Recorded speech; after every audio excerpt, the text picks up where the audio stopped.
Trump's rise coincides with De Niro's decline.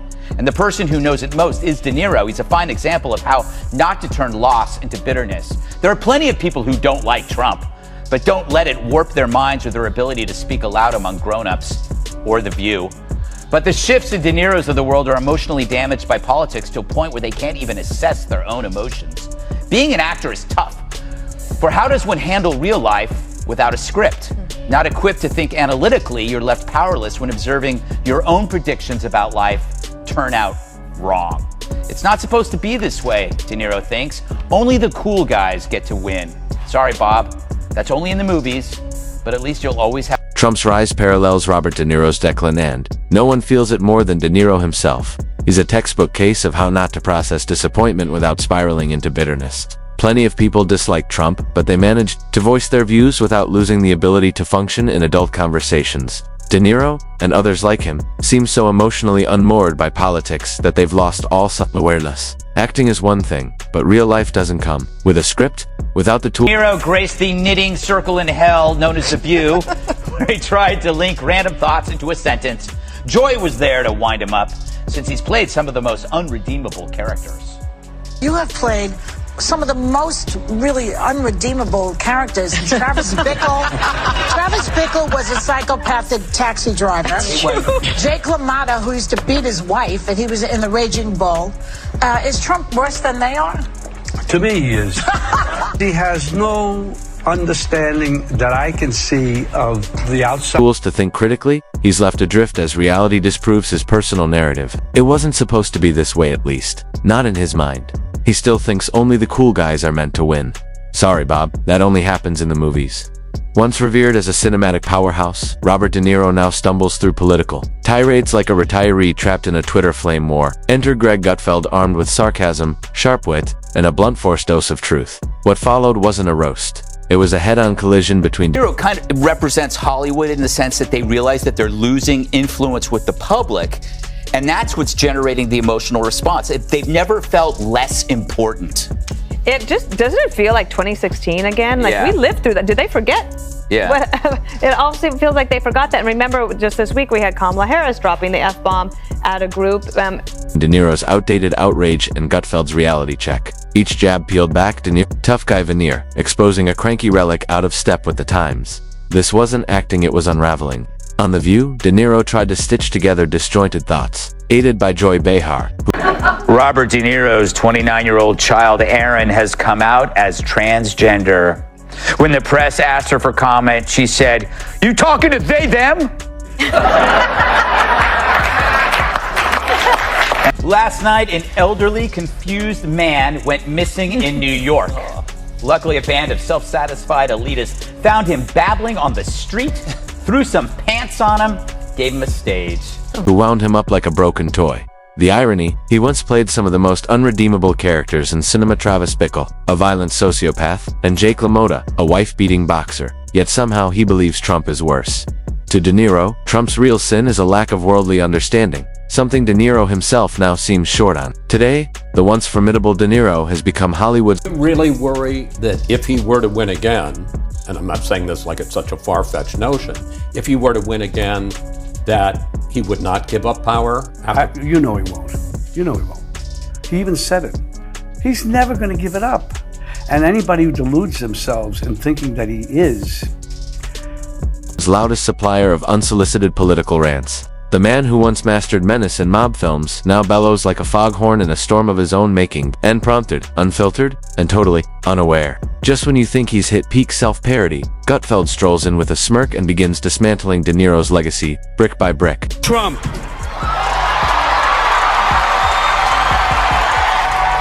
Talk about persuasive. Really, I was on the fence about Trump, but then I decided to really listen to one of the great generational leaders of American pop culture, and the clenched fists at the end, that really drove it home.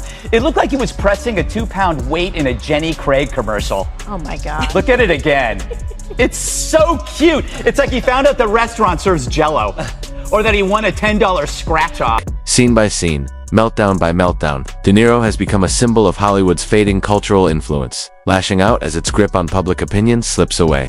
The emotional outbursts stem not from passion, but from irrelevance. It's as if 2016 never ended for them, as if they've learned nothing. Just this week, Kamala Harris dropped an F-bomb at a public event. The desperation is showing. No red carpet, no grand entrance, just Gutfeld, eyebrow raised, lobbing verbal grenades at a man who turned yelling into a personality trait. The roast doesn't begin with flames, it starts with surgical precision, like a doctor diagnosing an ego with terminal delusion. And in the background, another headline emerges. De Niro's 29-year-old child, Aaron, has come out as transgender. Life keeps moving, but De Niro, he's still yelling at clouds. When asked for comment, she quipped, "You talking to they them? Thank you." Then she added, "Last night, an elderly confused man went missing in New York, thankfully. A pack of self-satisfied elitists found him babbling on the sidewalk, threw some pants on him, and gave him a microphone." That's the state of Robert De Niro these days. He's made it too easy. Once a titan of film, he's become a caricature of himself, a grumpy cinematic relic, refusing to exit the stage, wheezing through press events like he's auditioning to be the angriest man alive in a sequel nobody asked. Star of Dirty Grandpa, Robert De Niro, getting censored by The View after raging like a bull who saw a red MAGA hat. And they might think that it's going to make their life better, or they just want to, excuse my French, I said, literally, it's almost like he wants to do the worst that he could possibly do to show this country.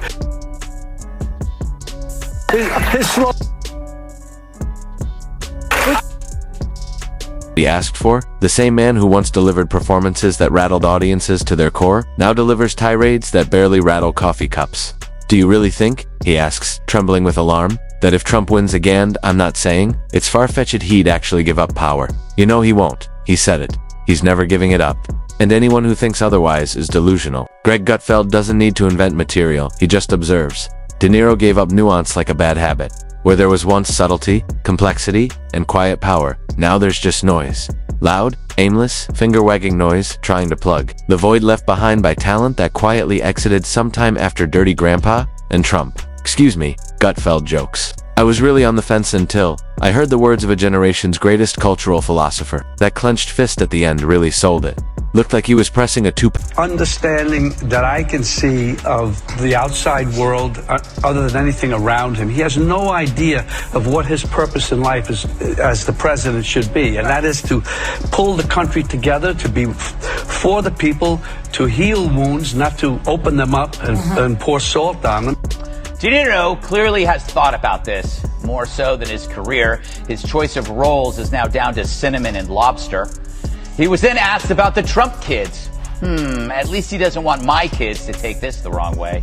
pound dumbbell in a Jenny Craig ad. So adorable. Like he just found out the diner serves lower scratch to $10 winner. And no, that wasn't set, was the performance. A real film, a real rant, a real tragedy. The man who brought Travis Bickle and Jake LaMotta to life somehow decided the next step in his artistic journey was to go shirtless in a film stitched together from rejected SNL sketches. Gutfeld doesn't have to exaggerate. De Niro's recent work is self-parody. His filmography over the past decade reads like a masterclass in legacy demolition, packed with slapstick, scowls, and sheer desperation to stay relevant. But it's not just the roles, it's the man himself. Today's De Niro is what happens when a legendary icon decides Twitter is strategy and rage is substance. He storms into panels and award shows like someone convinced that shouting louder makes the argument better. His communication style, volume set to 111. Logic, mulched. Gutfeld doesn't attack the art, he mourns its loss. De Niro now across the media landscape like King Lear in a bathrobe, convinced the world still waits for his cue. And Gutfeld doesn't even have to punch down. He just points at the obvious. The Emperor not only has no clothes, he's also screaming at the clouds. And then there's Dirty Grandpa himself, Robert De Niro, getting censored on The View after raging like a bull who just locked eyes with a red MAGA hat. He stumbles through a rant, drops a half-hearted "excuse my French," and nearly and they don't like most of the Trump voters because they are Americans. And De Niro, how stupid is he without a script? Isn't that amazing? I used to think, wow, that guy's brilliant. But once you take the words away from him, he is so stupid. That then when he says, impeachment will make America great again, and everybody, how intellectually deprived he is. He's a coke-addled... The mouth trying to convince us that Trump's entire mission is to hurt this country. What's harder to watch? De Niro raging against the machine, or the machine nodding along like this is normal? Every outburst lands like a botched audition. Sure, He's passionate but coherent. Not even in the same zip code. He delivers his lines like he's rescuing puppies from a burning building. Except the fire is imaginary, and the puppies are just his own barking opinions echoing back at him. Gutfeld doesn't have to mock the content, the delivery does the work. De Niro's fury comes with hand gestures, flaring neck veins, and that signature scowl that once meant business. Now it looks like a malfunctioning Halloween animatronic stuck on rage mode. Silence terrifies him, so he fills it with noise, accusations, speeches, and declarations. He treats the spotlight like a confessional, minus the remorse. And with all the self-awareness of a floor lamp, he rants about presidential purpose, unity, healing, vision, as if he's thought harder about the Oval Office than his own movie roles, which now seem to come down to a coin toss between cinnamon and lobster. Asked about Trump's kids, he tried to dial it back. At least I don't want my kids to take this the wrong way. Niro thinks only the cool guys get to win. Sorry, Bob. That's only in the movies, but at least you'll always have joy. You know, when dislike is so emotional, Katie, I always think it means something else.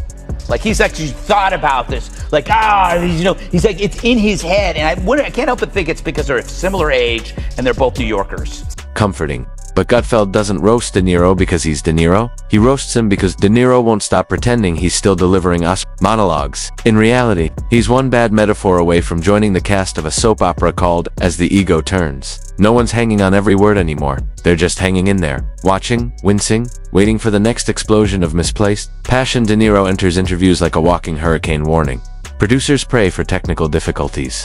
Even his fans don't know what to do with him. They used to quote his characters. Now they quote his interviews not because they're profound, but because they sound like Mad Libs composed during a road rage incident. His sentences are scenic routes to nowhere, detours through a monologue maze built out of cable news and decades-old resentment.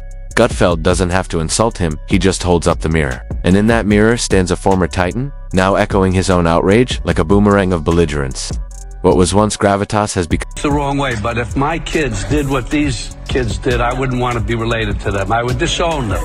Whoa, this is sad. Here you have someone pretending to be a tough guy turn out to be just a second banana for Joy Behar, the poster child for Trump derangement. Sadly, Bob is now just another gibbering, enfeebled ninny, surrounded by inept relatives as he frets about how Trump's in power. become gravity, everything around him down, and still, he marches on. Every stage is his final act. Angry elder statesman of Hollywood, a role he wrote for himself, cast himself in, and insists on playing long after the curtain should have closed. Robert De Niro is now performing everywhere Ivan at brunch, and it's not a movie anymore. It's a reality show nobody subscribed to. America didn't ask for it. And frankly, most of De Niro's rants boil down to one thing: contempt. Not just for Trump, but for the people who voted for him, for Americans. And the most shocking part, once you take the script away from De Niro, the brilliance vanishes. You're left with a man so intellectually hollow that he once said, with conviction, impeachment will make America great again. And thought it was profound. He's a cock-addled simpleton, just angry, loud, and tragically unfiltered. Greg Gutfeld, ever the patient observer, doesn't just highlight the absurdity, he celebrates it. Not because it's admirable, but because it's captivating in the same way a slow-motion train wreck is. Horrifying, inevitable, and impossible to ignore. Even De Niro's facial expressions are stuck in reruns. That iconic squint that used to say, "I'm thinking now." When the other team, let's say your team, grabs clips of, say, from The Five or Sean Hannity or Jesse's show, they could say we're wrong, but they can't say they're acting crazy. Like, we have fun. But why is it on the other side, let's say the MSNBC, the CNN, the View side, when they actually appear like they have psychological issues, that this stuff is so ingrained, this Trump derangement, that they are mentally ill? De Niro clearly is having problems. His therapist is getting paid a lot. Just says, "I lost my train of thought." The head tilt, once a subtle threat, now looks like he's reacting to a confusing brunch menu. Muscle memory meets caffeine jitters, and the saddest part? He could have walked away. He could have retired with dignity, let the legend speak for itself. But instead, he bought a season pass to the circus, climbed in the clown car, and started honking like his relevance depended on it. And maybe it does. Because once the noise stops, once the headlines fade, what's left? Gutfeld doesn't ask that out of cruelty. He asks it because the fall is fascinating.